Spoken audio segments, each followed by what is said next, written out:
కేంద్ర బడ్జెట్లో తెలంగాణకు ఏమి ఇచ్చారో చెప్పాలని మంత్రి సీతక్క అసెంబ్లీలో ప్రశ్నించారు. ఏ ఒక్క ప్రాజెక్టుకు జాతీయ హోదా ఇవ్వలేదన్నారు. 12 ఏళ్ల కాలంలో విభజన హామీలకు సంబంధించిన బకాయిలు కూడా ఇవ్వలేదన్న ఆమె అన్ని రాష్ట్రాలకు నిధులు ఇస్తున్నారని తెలంగాణకు మాత్రం నిధులు ఇస్తున్నట్లు చెప్పడం చాలా దుర్మార్గమైందని మండిపడ్డారు.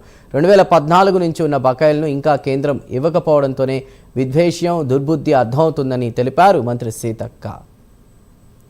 చాలా వచనాలు బాగానే పలుకుతా ఉన్నారు మా మహేశ్వర్ రెడ్డి అన్న. కానీ ఈరోజు మీరు మాట్లాడే ముందు ఇక్కడికి ఈ రాష్ట్రానికి మీరు ఏమి ఇస్తున్నారు, కనీసం ఏమన్నా వేతనాలు పెంచిరా? ఈవెన్ మీరు ఒప్పుకున్న గవే 2014లో కాంగ్రెస్ పార్టీ దిగిపోయేటప్పుడు ఉన్నటువంటి వేతనాలనే దివ్యాంగులు కావచ్చు, విడోస్ కావచ్చు, అంగన్వాడీస్ కావచ్చు, గవే కంటిన్యూ అయినాయి.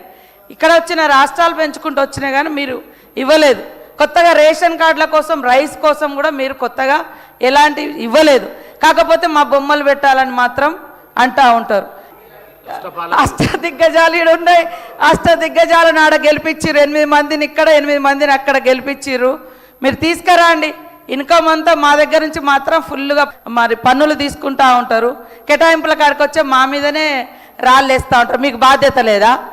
మీరు తీసుకురావద్దా?